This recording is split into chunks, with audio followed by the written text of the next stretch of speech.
Class में हम इसको एक्सप्लेन करने के लिए जा रहे हैं क्योंकि ये सब चीज़ जो है इंग्लिश स्पोकन में बहुत ही ज़्यादा इम्पोर्टेंट है। अगर ये बच्चे इसको कंप्लीट कर लेता तो उसे इंग्लिश बोलने के टाइम में कभी भी प्रॉब्लम्स नहीं होता, और जो बच्चे नहीं करता तो उसमें क्या प्रॉब्लम होता है, वो सबसे पहले हिंदी सोचता है, हिंदी सोचने के बाद फिर उसको इंग्लिश माइंड में ट्रांसलेट करता है, फिर माइंड में ट्रांसलेट करने के बाद वो बोलना चाहता है, बोलेगा कैसे, क्योंकि ये सब चीज़ प्रैक्टिस ही नहीं है तो वो कभी भी नहीं बोल सकता। अगर ये सब चीज़ परफेक्ट वे में सही से जिस तरीके से अगर हम दे रहे हैं उस तरह से अगर वो प्रैक्टिस कर लेता तो उसे कभी भी इंग्लिश बोलने के टाइम में प्रॉब्लम्स नहीं होगा और ना ही डर लगेगा। किसी के भी सामने वो परफेक्ट वे में बात करेगा और रुकेगा भी नहीं। तो इसलिए हम ये सब चीज़ पहले दे रहे हैं इंग्लिश स्पोकन में।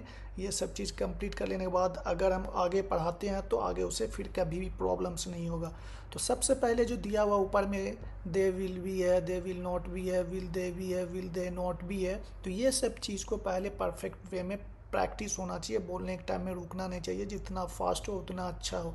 सबसे पहले करना होगा फर्स्ट और सेकंड वाले को, क्या बोलना, they will be, they will not be, they will be, they will not be, इस टाइप से कर लेना अच्छे से। जब अच्छे से लगे हो गया तब उसका थर्ड और फोर्थ को करना।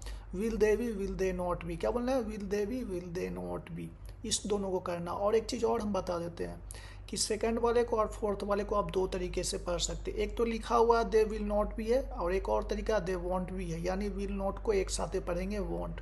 उसी टाइप से चौथा को भी पढ़ सकते हैं, क्या बोलेंगे, विल दे नॉट भी है तो क्या बोलेंगे, वॉन्ट दे बी, इस टाइप से। जब ये दो दो करके याद कर लिए तब चारों को बोलिए, they will be, they will not be, will they B, will they not be, इस टाइप से पूरा अच्छे से होना चाहिए। उसके बाद जैसे इंग्लिश बोले आपके माइंड में हिंदी होना चाहिए। दे विल बी मतलब वे लोग हैं या वे लोग होंगे या बनेंगे। दे विल नॉट बी मतलब वे लोग नहीं बनेंगे या नहीं होंगे। विल दे बी मतलब क्या वे लोग होंगे या बनेंगे। फिर उसका तो बोलेंगे विल दे नॉट बी मतलब क्या वे लोग नहीं होंगे या नहीं बनेंगे। इस टाइप से बोलना, जैसे इंग्लिश बोलना वैसे हिंदी माइंड में आना चाहिए, जैसे हिंदी बोले वैसे इंग्लिश आना चाहिए, ठीक है ना।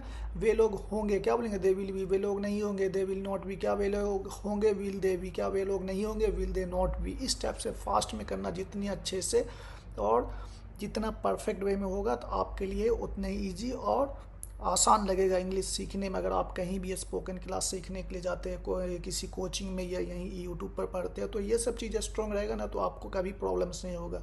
और आप जानते हैं कि हम 3 वीडियो ला रहे हैं पर डे। एक में केवल इंग्लिश रहता है, दूसरे में इंग्लिश हिंदी दोनों रहता है, एक में एडवांस स्ट्रक्चर रहता है, और चौथा भी वीडियो आएगा जिसमें हम इससे भी और बेसिक तरीके से ला रहे हैं। उसमें बताएंगे कि कैसे आपको प्रैक्टिस होना चाहिए, क्यों हम ये सब जो सिखा रहे हैं वहाँ ज़रूरी है, वो चीज़ हम उसमें एक्सप्लेन करेंगे और उसमें जीरो लेवल से स्टार्ट करने वाले हैं। तो आज के लिए इतना ही, फिर मिलते हैं नेक्स्ट क्लास में।